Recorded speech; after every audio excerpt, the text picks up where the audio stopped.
selesai dari orientasi day ya, ikutin terus ya. Anyway guys, thank you banget for watching. Nanti Pemuda Bul update lagi di orientasi. Welcome to our channel.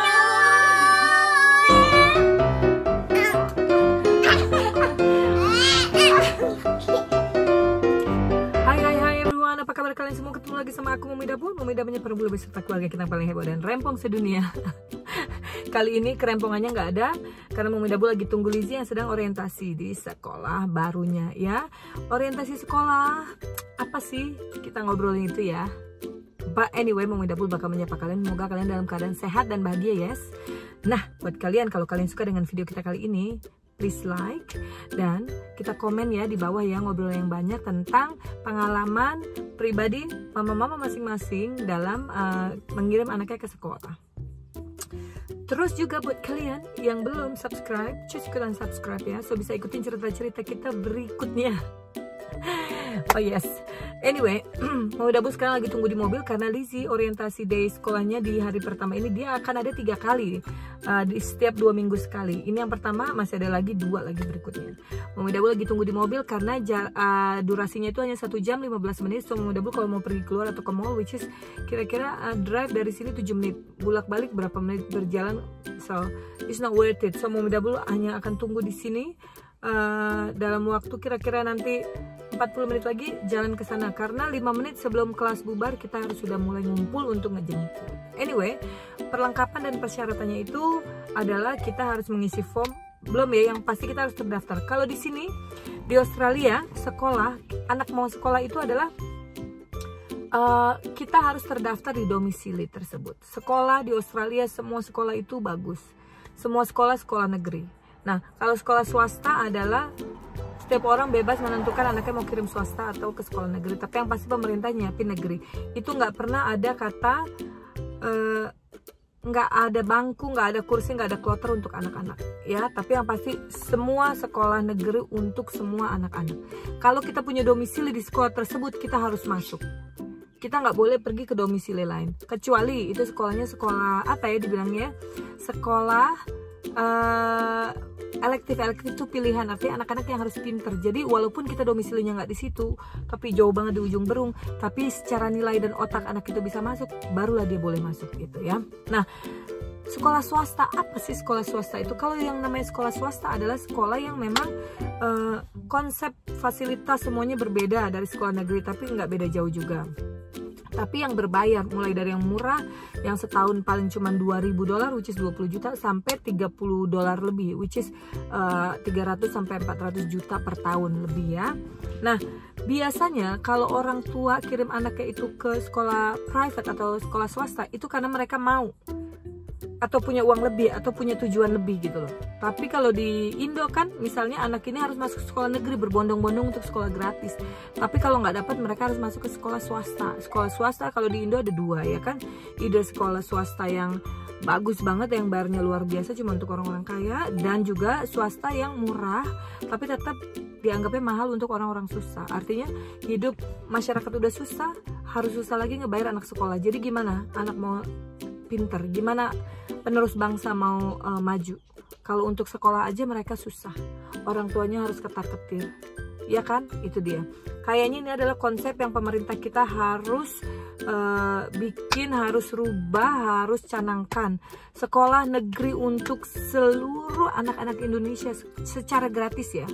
Jadi kalau mereka mau masuk swasta bukan karena mereka nggak ada bangku atau nggak bisa masuk karena nilainya kurang atau apa segala. Karena tujuannya gini, anak-anak ini masuk sekolah karena mereka belum tahu apa-apa untuk menjadi pintar. Kalau dibilang, oh anaknya nggak bisa masuk sekolah SD negeri sini, SMP negeri sini, SMA negeri sini karena dia nilainya kurang, nilainya nggak cukup, karena nggak pintar. Ya kalau dia udah pintar dia nggak usah sekolah dong, ya kan? Kalau dia udah pintar dia jadi guru aja, benar nggak? Itu. Jadi di situ mudah-mudahan pemerintah kita bisa tanggap ke sini. Jadi otak-otak beban di otak orang tua itu biar lebih tenang. Apalagi kan banyak ya, Pemuda Bul ini berasal dari orang tua yang kerjanya tuh buruh dulu, punya anak 7, nyekolahin anak semua sendiri, bayar dari kantong sendiri, dan itu luar biasa. Kita itu nggak punya menikmati kayak yang orang-orang tiap minggu itu pergi liburan kemana gitu, ke kebun binatang. Itu nggak tahu, mungkin seumur hidup Momi Dabul sampai umur bisa kerja ya, berarti kan udah tua kan. Ke kebun binatang mungkin seingat-ingat sekali 2 kali, atau ke Ancol gitu. Itu kan padahal murah banget gitu. Itu karena orang tua yang cuma buruh ngumpulin duit sebanyak-banyaknya untuk anaknya sekolah, yang penting supaya anaknya hebat, pinter gitu loh. Nah, ini PR banget nih buat pemerintah kita nih. Ayo dong pemerintah kita, maju supaya anak-anak bisa lebih maju, orang tua juga bisa lebih maju, supaya taraf kehidupan standar di negara kita bisa meningkat gitu. Intinya memang harus dari bibit-bibitnya ini gitu. Karena Momi Dabul waktu di Indo ini kan pernah ngajar di sekolah internasional TK ya, sama di sekolah TK yang punya yayasannya itu punya orang lokal, tapi juga yang sekolah itu anak-anak lokal. Itu beda banget, fasilitasnya beda banget. Dan itu kenapa dulu pada akhirnya Momi Dabul bikin sekolah TK yayasan ya, terus ngejalanin sekolah TK di running sama kakak-kakak Momi Dabul, plus kita hire beberapa guru. Nggak bikin duit, cuma bikin wadah untuk menyalurkan gimana anak-anak dengan bayar sedikit banget uang tapi bisa menikmati fasilitas, bukan fasilitas ya, konsep belajar di sekolah internasional. Siapa yang donasi tiap bulan itu Dabul, luar biasa sih emang. Terus dukungan dari orang tua dan dukungan dari saudara-saudara keluarga Momi Dabul semua ya, luar biasa. Jadi rasanya intinya gitu. Nah, kita balik lagi ya, sekarang mau ngobrolin sekolah sistem di Australia. Sistem di Australia ini mulai dari 6 minggu ya, 6 minggu bayi lahir sampai usia, ada yang 5 tahun, ada yang 6 tahun, tergantung, pokoknya up to 6 tahun, 6 minggu sampai 6 tahun. Jadi tergantung orang tuanya, ada yang anaknya 5 tahun masuk kindi, ada yang hampir 6 tahun masuk kindi, ada yang 4 tahun lebih masuk kindi, jadi beda-beda. Di usia itu anak-anak masuk early childhood atau dibilangnya PAUD kalau di Indo. Itu mulai dari jam 7 sampai jam 7 pagi ya, sampai jam 6 sore.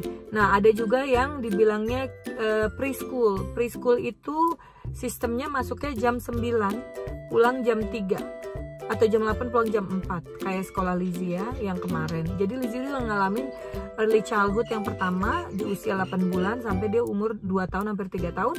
Di umur 3 tahun Lizzie itu masuk preschool, masuk dari jam 8 sampai jam 4, tapi masih ada tidurnya. Nah, yang terakhir sekarang ini Lizzie ini ada di sekolah di preschool kindergarten, artinya kayak pre-kindi gitu loh. Jadi konsepnya sama kayak yang preschool kemarin, tapi udah nggak ada tidur, udah nggak ada jam tidur.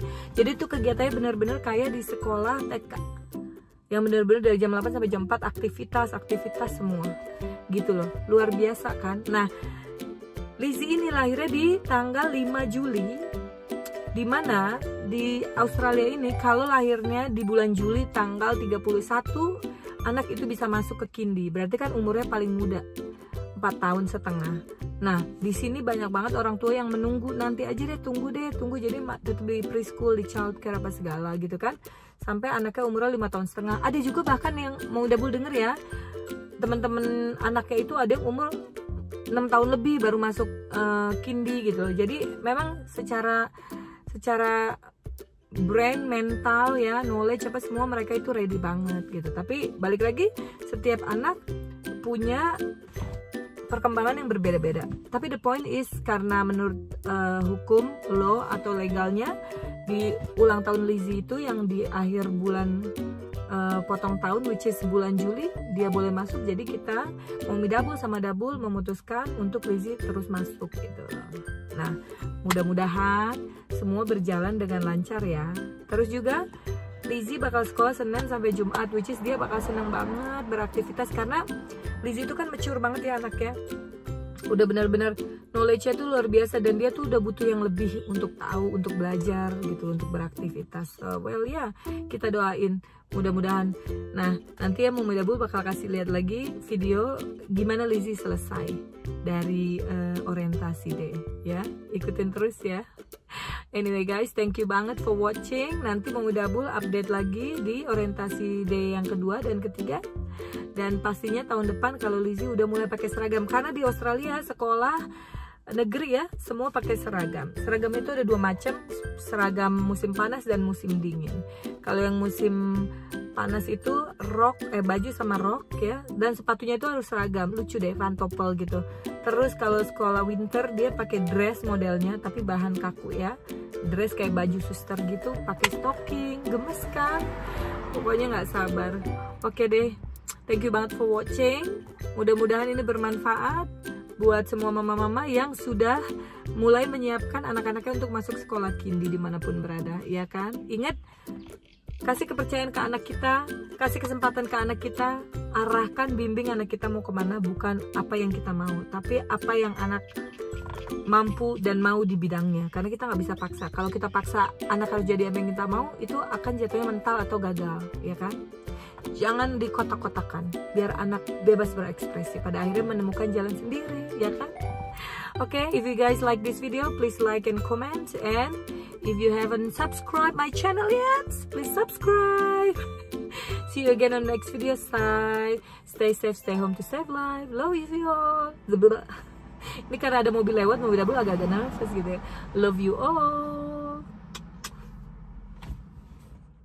Thank you for watching.